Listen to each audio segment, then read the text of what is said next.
Mėly fotografai ir fotografijos meno mylėtojai, leiskit priminti, jog XIX amžiaus viduryje fizikų ir chemikų laimėjimai sukūrė geras prielaidas įkūnyti senai žmonijos svajoniai, kaip nors užfiksuoti vaizdą.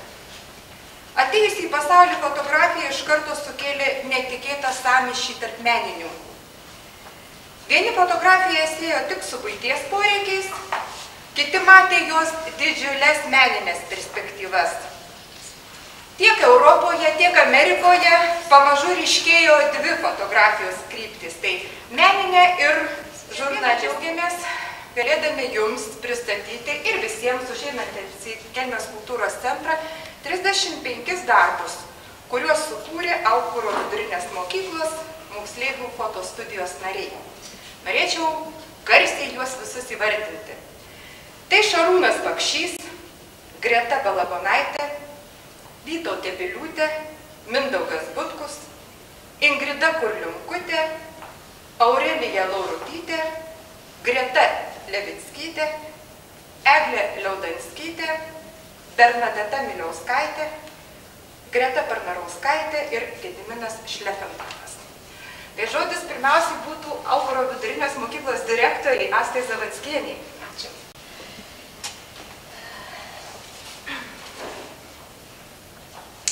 Visų pirma, noriu visus pasveikinti čia susirinkusius, tai yra mūsų moksleivius, mūsų mokytojus ir kitus svečius.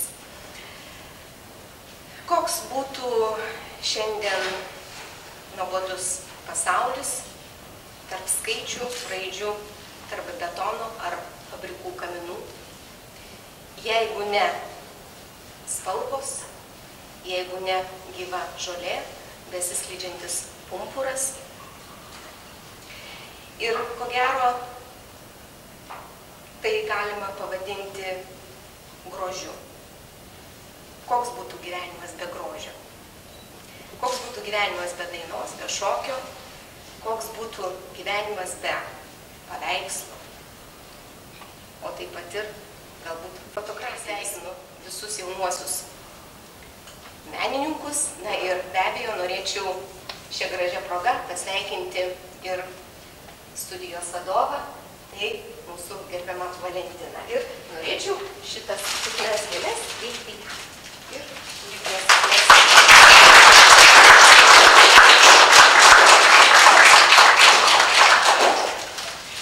žodį jums tars Kelmės rajono savivaldybės administracijos švietimo skyriaus vedėja Ileta Janašienė. Gerą dieną visiems ir aš pradėsiu nuo padėkų. Padėkų nuo padėkos jauniesiems žmonėms, kurie sugebėjo pagauti tą akimirką ir parodyti mums visiems, kurie mes skubėdami kasdienybės ritme tikrai nepamatom, nesusimastom, kad iš tikrųjų aplink mus yra šitaip jums. O jeigu aš galiu dėkoti jums, tai ko gero kaltas jūsų mokytojas. Ir pirmiausia, Valentinui reikia dėkoti už tai, kad ten, kur jis, ten ir gabus vaikai fotografijai ir jis visada jų atranda, kurioje mokykloje bebūtų. Todėl dar kartą ačiū, kad apie jūs šitiek jaunų žmonių, kurie sugeba parodyti tas, kas yra gražu, laimėti konkursus ir tikrai net nesusimastai, ar tu praeini pro šalį, nematydamas viso šito. Tai dar kartą ačiū jums. O jūsų fotostudijai, viena knyga. Gal kai ko nežinot, nemokot, tai dar va paskaitysit ir išmoksit.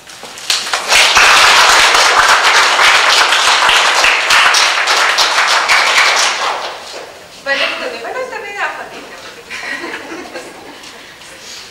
Kaip sakė vedėja, matyti matome mes visi, tačiau ne visi pastebime.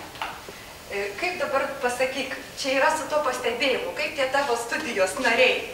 Pastabus, ar tiesiog reikia pirštu parodyti, kad va čia žiūrėk gražu, čia žiūrėk gražu. Kaip sekasi jums iš vis, kaip ta kūryba?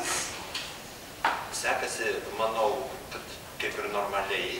O kaip sakoma, šiais laikais, jeigu pats nepasigirsi, tai niekas ir nepagirs. Jeigu nepasirodysi, tai niekas ir nepakvies. Labai mes už tai ir džiaugiamės, kad kultūros centras mus pakvietė surengti šitokią parodą, tai tikrai yra labai nuostabu, kad mes galim pasirodyti. Jo labiau, kad esam, taip jeigu matuoti, ankstyvojo kūdikystės amžiaus, tik 2 metai. Ir jeigu jau kūdikiai pradėjo tokias parodas daryti, tai manau, kad užaugę gal ir pasieksim kažką tai daugiau. Apie moksleivių studiją, tai kalbėti galima daug. Nors jau mes susikūrėm, kaip ir jau kartuoju, tik pusantrų, maždaug 2 metus, 2 metai. Malonu, kad mus paremė mokyklos vadovai. Turim gražias patalpas, turim palaikymą, todėl gal ir tas ir darbas toksai vyksta ir įdomiai.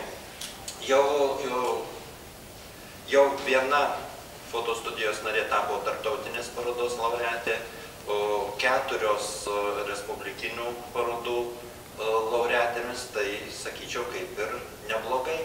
O tas matymas tai pirmiausiai jaučia pačių vaikų, jaunimo, jie dar nežino, kaip reikia fotografuoti, už tai fotografuoja tą, ką mato. O tai yra pats tikrasis menas, nufotografuoti tą, ką matai, o ne tą, ką reikia. Aš naudodamasis tą progą, kad mes tokią gražią šiandien dieną turim tokią gražią parodą ir kaip ir kultūros centras savo rudens sezoną, kurį mes lyg ir visada skaičiuom, kad tai yra metų sezono pradžia, nes aš vis tiek dar kaip mokytojas buvęs visada pradedu vynioti viską nuo rugsėjo 1-osios. Džiaugiuosi, kad mes turėjom galimybę būtent pradėti tokią jaunimo parodą. Noriu, aišku, tuo pačiu ir atsiprašyti, kad vis tik tais dar šiandien kultūros centras turi tik tais tokias eksponavimo sąlygas.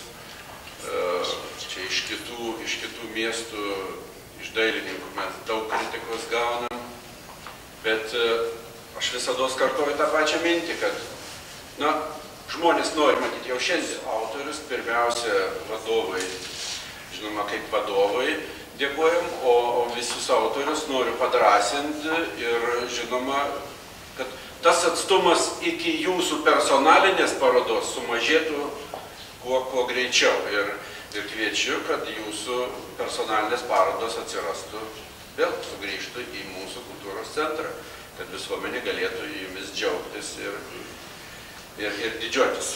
Tai tiek. Ačiū jums visiems. O dabar noriu pirmiausia padėkoti vadovui Valentinui.